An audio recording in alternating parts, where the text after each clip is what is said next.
Sejam bem-vindos ao Haja Saúde, o podcast da Unidade Local de Saúde do Médio Tejo, que lhe dá a conhecer o mundo da saúde de forma descomplicada e informativa. Aqui vamos desvendar os mistérios do corpo humano, entender doenças, desmistificar mitos e recolher conselhos para uma vida mais saudável e feliz. Se já se perguntou qual é a diferença entre uma constipação e uma gripe, como prevenir doenças, como emagrecer de forma segura, ou que tipo de exercício físico deve praticar, este podcast é para si. A cada episódio, um tema diferente da saúde, em conversa com profissionais de diversas áreas da Unidade Local de Saúde do Médio Tejo. Sente-se confortavelmente neste consultório, acompanhe-nos nesta jornada pela saúde.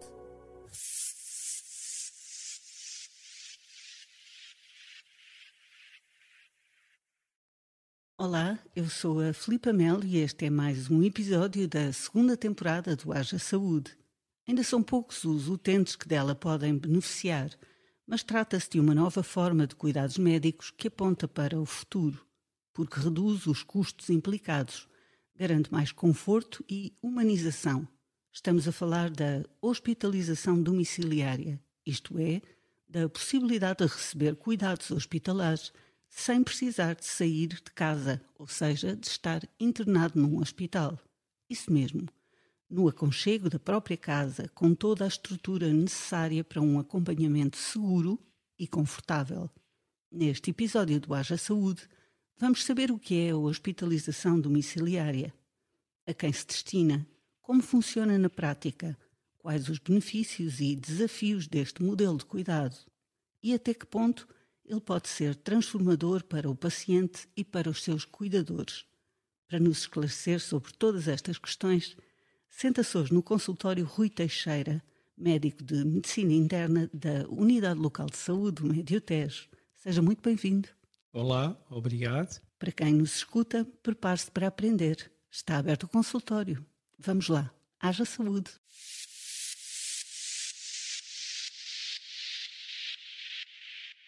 O Dr. Rui Teixeira chega a fazer 300 km por dia. Tem a seu cargo o Médio Tejo, ou seja, as zonas de Abrantes, Torres Novas e Tomar. É responsável pela primeira unidade de hospitalização domiciliária certificada a nível nacional. E esta certificação, o doutor dizia-me há pouco, foi um processo muito exigente, muito exaustivo. Foi concluída em 2019, mas vamos voltar atrás até 2018. Quais é que eram as suas maiores preocupações quando começou com este modelo? Devo fazer jus às pessoas que realmente iniciaram este modelo. Fui parar ao Hospital de Abrantes, saindo de Torres Novas, como interno da doutora Fátima Pimenta, que já está reformada. E a primeira vez que ouvi falar do modelo de hospitalização domiciliária foi ainda antes de 2012. Era o sonho da doutora Fátima Pimenta, já nessa altura. De que é que ela falava? Falava em que termos? Era exatamente podermos ter doentes na comodidade da sua casa a receberem o mesmo nível de tratamento que recebiam no hospital. E nessa altura ainda tínhamos macas nos corredores das enfermarias por falta de camas disponíveis. A insistência da doutora Fátima em levar avante esse projeto culminou com a criação da unidade de hospitalização domiciliária do Médio Tejo, na altura do centro hospitalar, 18 de dezembro de 2018. O primeiro doente que nós tivemos foi logo no dia seguinte, isto após um estágio que nós fomos fazer numa das primeiras, se não da primeira unidade de hospitalização domiciliária do país, que foi no Hospital Garcia da Horta, e a partir dessa altura não paramos. Tenho também que referir como a grande impulsionadora do projeto a então enfermeira coordenadora, a enfermeira Margarida Carmo, que juntamente com a doutora Fátima Pimenta encetaram então a efetivação da certificação da unidade de hospitalização domiciliária do Médio Tejo a 13 de dezembro de 2019. Muito bem, doutor. Bem, eu fui buscar uma entrevista sua à Rádio Hertz há 10 anos. E nessa altura o doutor dizia o seguinte: tenho a pretensão de ser um pequeno grande médico. Pequeno na altivez, para que me guarneça permanentemente a determinação e necessidade de estudar cada vez mais. Grande na ambição de pretender assimilar tudo quanto a ciência me possa proporcionar. E pequeno grande, para que um dia, ainda que seja um simples pequeno médico, seja desmedidamente grande o orgulho de todos aqueles que acreditaram em mim, contribuíram e proporcionaram a minha paixão pela medicina. A hospitalização domiciliária, o doutor há pouco dizia que a palavra-chave é descontração, mas também pode ser humanismo, porque são pequenos, grandes passos de contacto direto com o paciente, não é, doutor? É sim, senhora, é verdade. Fiquei, evidentemente, Ficou muito comovido, porque comecei a trabalhar no Hospital de Torres Novas a 1 de janeiro de 2000. Que engraçado, inaugurou o milénio, não é? Foi. Na altura ainda não tinha a especialidade de medicina interna, era como clínico geral e trabalhava no serviço de urgência.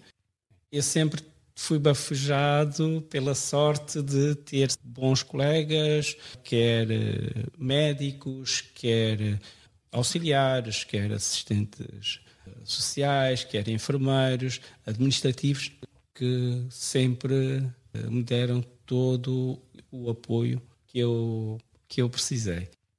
Antes de mais, o que é de facto a hospitalização domiciliária e que diferença tem da hospitalização tradicional, dos cuidados de saúde no hospital? Quando começamos, há uma política iniciada há cerca de 3 décadas, que era a humanização nos cuidados de saúde. Porque, efetivamente, nós funcionávamos um bocadinho como robôs. Não havia tanta espera, o doente praticamente entrava na linha de montagem né, com defeito para tentar sair com menos... outra ponta da linha com menos defeito ou sem defeito. Eu recordo-me várias vezes fomos chamados a atenção por orientadores, professores, porque nós não dizíamos o senhor Amílcar ou a dona Bebiana, dizíamos o doente da cama 20, o doente da cama 5 e, ora, a reprimenda nunca faltava e perguntávamos: o doente não tem nome? Esse passo facilitou depois a que nós tomássemos consciência de que, efetivamente, o que nós tínhamos à frente não eram objetos, eram pessoas como nós que careciam também, nesse seu momento de fragilidade, então de maior apoio. E personificação. Exatamente. Uhum. Se bem que isso, doutor, fragiliza o médico, não é? A questão é essa. É que prestar um cuidado de saúde é algo muito importante e que fragiliza, não é? Porque se pode falhar. Não é por isso que os médicos se distanciam ou tentam distanciar do doente. Tem que ser tudo na medida exata. Na medida exata. Não pode haver um envolvimento muito próximo, daí ser pouco ético, até mesmo desaconselhável, um médico cuidar do seu familiar ou de uma pessoa amiga. Mas, quando se trata dos outros, a primeira postura que nós deveríamos ter é questionarmos-nos: se fosse meu pai, como é que eu o trataria? Se fosse o meu irmão, como é que eu o trataria? Se fosse a minha sobrinha, a minha filha, como é que eu o trataria? Portanto, ter uma empatia imediata. Exatamente. E, a partir desse momento, tratarmos a pessoa que não vimos nenhuma vez na vida e tratar como se fosse nosso familiar. Isso é mais fácil na hospitalização domiciliária?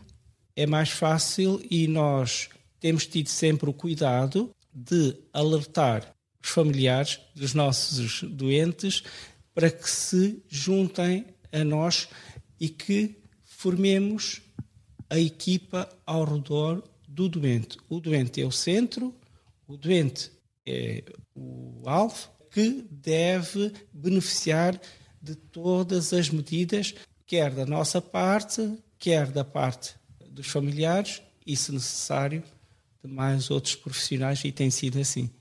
Quais são os pilares técnicos deste serviço? Como é que se processa? Primeiro, é a voluntariedade, ou seja, a aceitação. A proposta é feita ao doente e o doente, ou no caso dos doentes que sejam dependentes de terceiros, o seu cuidador, formal ou informal, ou os doentes que são residentes em lares com os quais temos de acordo. Esse é o primeiro ponto. A aceitação por parte do doente. Sim, não é? Quero este modelo para mim. Exatamente. Depois, obviamente, tem que haver esse respeito da garantia dos direitos, como também dos deveres dos doentes, podermos e comprometermos a proporcionar a igualdade de tratamento, quer se o doente continuasse no hospital, quer em casa. Isto depois levar-nos-á então aos critérios de admissão, mas só para terminar este ponto em relação aos pilares, falar no rigor da admissão, a humanização dos serviços e também fazer emergir a importância, o papel da família. Há uma parte nos cuidados domiciliários, diga-me se estou enganada, que salienta muito a própria vontade do paciente, porque ele está no seu espaço. Quando está no seu espaço, suponho que seja mais fácil para ele puxar por si próprio. É isso? Também. No início só entravam os doentes que estavam internados no hospital. Mas agora, são doentes depois de uma cirurgia, por exemplo? Pós-cirurgia? Também. Só não entram para nós pacientes com idade pediátrica, não é? Com idade inferior aos 18 anos. Mas desde que tenham 18 anos, já tivemos um ou dois com 18 anos, desde a paciente mais idosa que tivemos, 100 anos. Dos 18 aos 100, já cumpriram. Não há limite, tanto a idade superior. Doutor, então se calhar podemos dizer já que, relativamente aos critérios de admissão, ou seja, todas as patologias, a todas as idades, então o que é que determina a possibilidade de uma hospitalização domiciliária? Pronto. Comecemos pelos critérios. Como dissemos no início, a voluntariedade é o primeiro critério. Se o doente não aceitar ou o familiar não aceitar, o doente não é transferido para a continuidade dos cuidados em casa. A seguir temos os critérios clínicos. O primeiro, já tem que ter um diagnóstico estabelecido ou pré-estabelecido. Relativamente estável. Exatamente, tem que ter a estabilidade clínica, porque um doente que não esteja estável, obviamente que estar em casa é um risco. Pode necessitar de cuidados imediatos e não é que os outros não possam necessitar, mas já aí chegaremos. E também as comorbilidades possam estar controláveis. Porque um doente internado, por exemplo, por uma pneumonia, mas se estiver descompensado da sua insuficiência renal crónica ou da sua diabetes, obviamente que não poderá estar em casa. Ou um doente que tenha uma doença pulmonar crónica obstrutiva e que esteja a necessitar de oxigênio suplementar em doses muito elevadas, não pode, obviamente, estar em casa. Temos que compensá-lo primeiro no hospital e só depois, então, para poder ser transferido. Ainda há outros aspectos, que é o facto dos doentes que estejam polimedicados saberem que, ao chegar em casa, não vão recorrer aos fármacos que já faziam. Continua tudo sob o nosso controle. Doentes que tenham hábitos aditivos, toxicodependência, alcoolismo, tabagismo, obviamente que esses doentes não são elegíveis, bem como também os doentes foro psiquiátrico que não estejam controlados, porque obviamente que a doença aguda leva sempre a descompensação das doenças crónicas. Ou seja, as contraindicações são a razoabilidade. Ou seja, quando o doente não está estável, exatamente, ou mental ou fisicamente, exatamente, ou não existe uma rede de apoio suficiente. Para quem quer saber se eventualmente o seu familiar ou mesmo se o próprio é candidato, o que tem que fazer? Falar com o seu médico no hospital. Exatamente. Ainda dentro dos critérios, temos os critérios geográficos que, para a nossa ULS, acaba por ser mais complexa em relação às outras unidades. Porquê? Porque o doente tem que estar a 30 km da base. Mas, se nós fôssemos admitir só os doentes a 30 km, sabendo que a nossa base está em Abrantes, iríamos estar a excluir os doentes de Tomar e de Torres Novas. E isso, a partida, com a acreditação, fomos obrigados a alargar. E daí o doutor fazer 300 km às vezes por dia. Por vezes. Acontece estarmos nos pontos mais distantes de cada um desses 3 hospitais. Para o doente, existe algum custo adicional ou existem seguros, apoios sociais que cobrem este tipo de serviço? Como é que funciona em termos financeiros? O internamento no Serviço Nacional de Saúde é gratuito para qualquer utente. E é a mesma situação, quer o doente esteja no internamento convencional como no internamento domiciliário. A diferença é que a equipa é que se desloca ao doente na comodidade da sua casa. É um luxo. E proporciona. É um luxo. Exatamente, e proporciona. Mesmo em termos de doentes que necessitem de mais terapêutica coadjuvante, estamos a falar, por exemplo, da oxigenoterapia para os doentes que tenham essa necessidade, ou de doentes que tenham necessidade de estarem sob a telemonitorização, ou seja, levamos os aparelhos, os doentes são monitorizados em casa e nós recebemos no computador a transmissão dos dados à distância, exatamente. Espantoso. Fazemos uma pequena pausa na conversa sobre hospitalização domiciliária com o Rui Teixeira, médico de Medicina Interna da ULS do Médio Tejo. Vamos, entretanto, escutar a Diana Ralha com as informações úteis desta emissão. Não saia daí, voltamos já de seguida. Até já.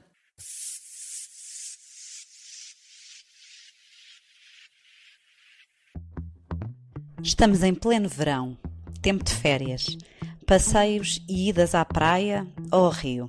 Mas também é infelizmente a altura do ano com mais acidentes nas estradas. O Médio Tejo não é exceção. Sabia que todos os anos centenas de acidentes ocorrem nas estradas da nossa região, sobretudo nos acessos mais movimentados, como a A23, a Estrada Nacional 2 ou mesmo a EN 113? Nestes dias de calor, em que o movimento de carros aumenta, é ainda mais importante redobrar os cuidados. Se vai conduzir, lembre-se, nada de pressas. Os acidentes acontecem muitas vezes por alguns minutos mal contados. Beba água e descanse. Só água, nada de bebidas alcoólicas. O calor e a fadiga também afetam os seus reflexos. Lembre-se disso. Nunca utilize o telemóvel ao volante.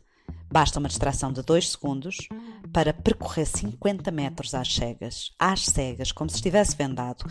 E se tem crianças consigo, há ainda mais razões para ter atenção. Use sempre as cadeirinhas bem instaladas, mesmo que o trajeto seja curto. E nunca deixe as crianças sozinhas no carro, nem mesmo por breves instantes. As temperaturas podem subir perigosamente em poucos minutos. E já agora, uma curiosidade que pode evitar um susto. Sabia que a maioria dos atropelamentos de crianças acontece junto a parques, praias e zonas de férias? Por isso, reduza sempre a velocidade em zonas com muita circulação pedonal. Nas férias também há outros perigos e eles são menos óbvios. Veículos sobrecarregados, bagagem mal acondicionada ou até mesmo brinquedos soltos no banco de trás que numa travagem brusca se tornam projéteis.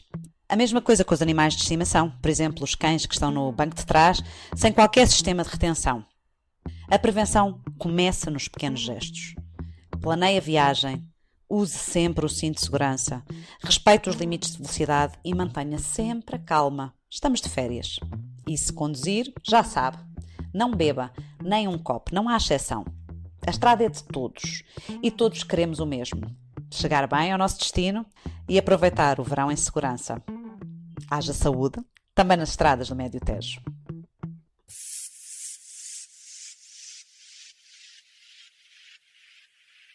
Estamos de volta à conversa. Obrigada por escutar o Haja Saúde. Para falar sobre hospitalização domiciliária, senta-se hoje no consultório do Haja Saúde Rui Teixeira, médico de Medicina Interna da ULS do Médio Tejo. Que tipo de doenças e situações são mais comuns neste modelo de internamento? Só para termos uma ideia. Inicialmente, os doentes que nós admitíamos eram essencialmente doentes com infecções respiratórias e infecções urinárias. Depois, gradualmente, fomos alargando o leque de patologias. Neste momento, temos doentes do foro ortopédico que depois da cirurgia vão para casa terminar o ciclo de antibioterapia e que não são poucas semanas, normalmente são 42 dias no total. Os doentes do foro da cardiologia, questões da endocardite, que também chegam a necessitar de pelo menos 30 dias de antibioterapia suplementar. Doentes do foro cirúrgico com úlceras, feridas infectadas, que temos que lhes proporcionar quer a realização do penso, quer a administração de antibióticos que só podem ser administrados a intravenosos, é isso? Exato, intravenosos a nível hospitalar. É necessário para a hospitalização domiciliária preparar a casa para receber o doente nestas condições? É uma preocupação que provavelmente as famílias têm. Tenho que adaptar a casa de banho para o meu pai, a minha mãe, enfim, o doente tomar duche, preciso de mudar a cama. Como é que se processa? Uma excelente questão. Por vezes, a questão da área geográfica dificulta-nos e temos doentes que, por exemplo, estão a fazer um ciclo de antibioterapia em que tem que ser administrada a antibioterapia a cada 6 ou a cada 8 horas. Ora, seria impossível se esse doente estasse a 30 ou mais quilómetros. E então, muitas das vezes, conseguimos contornar a situação quando o doente vai para a casa de um familiar que fica ao pé da sede, em Abrantes. Aí até conseguimos ir mais vezes ao dia à casa do doente. Outra questão é quando os doentes são submetidos a cirurgias ortopédicas, aí tem que adequar, obviamente, a situação do domicílio com a condição do próprio doente. Isso iria acontecer sempre após a alta do doente no hospital, só que é feito de uma forma mais precoce. Em casa. Ou seja, os equipamentos são cedidos pelo hospital, se for necessário, é isso, doutor? Alguns equipamentos são cedidos pelo hospital, mas quando estamos a falar dessas infraestruturas, é por isso que a nossa equipe tem também uma assistente social. Junto à própria comunidade. A junta de freguesia, enfim, as outras associações. Temos tido boas respostas e é aqui que eu digo. É uma grande equipe a tomar conta dos doentes. Isto já sem falar que agora o alargamento, quando me perguntou sobre as patologias, hoje já fazemos admissões diretas com doentes que são referenciados dos centros de saúde. Nós nos deslocamos a casa, depois do contacto do médico de família, fazemos a avaliação, saber se tem condições para a admissão e, havendo, o doente começa o tratamento em casa sem ter que se deslocar ao hospital. Onde nós esteja doente ou tenha um familiar doente, a apreensão apodera-se de nós. Nós, profissionais, deveríamos, como amparo, não é? Como amparo, exatamente, contribuir para a descontração quer do doente, quer dos familiares, de forma a dar o pontapé de saída, como equipe, proporcionar uma mais rápida recuperação do doente. Tem tudo a ver com uma ligação, estabelecer uma ponte com o doente. Exatamente. No caso da hospitalização domiciliária, essa ponta é mais fácil, não é, doutor? Porque tem menos intermediários, no fundo, ou não? Eu diria que muito pelo contrário. O papel que os familiares têm no apoio ou na integração da equipa também ajuda para uma mais rápida recuperação do doente. Mas o facto de não se estar num ambiente hospitalar, que é muito intimidatório, exatamente.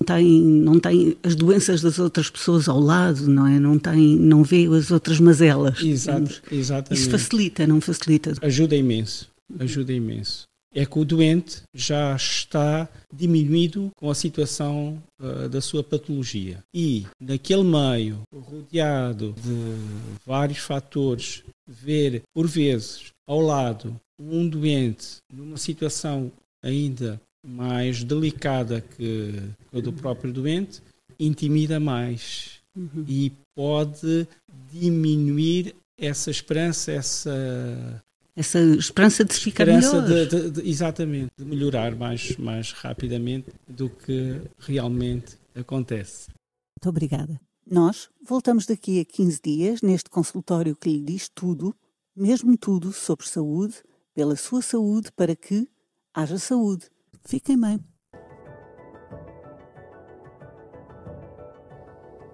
A Unidade Local de Saúde do Médio Tejo dá a resposta direta a cerca de 170 mil utentes em 35 unidades funcionais de cuidados de saúde primários e 3 hospitais.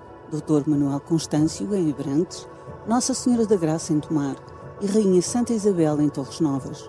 Iniciou atividade em janeiro de 2024, a partir de uma reestruturação do modelo organizativo do SNS, para mais e melhores cuidados e uma relação mais próxima com a comunidade dos concelhos de Abrantes, Alcanena, Constância, Entroncamento, Ferreira do Zézer, Mação, Sardual, Tomar, Torres Novas, Vila Nova da Barquinha e Vila de Rei.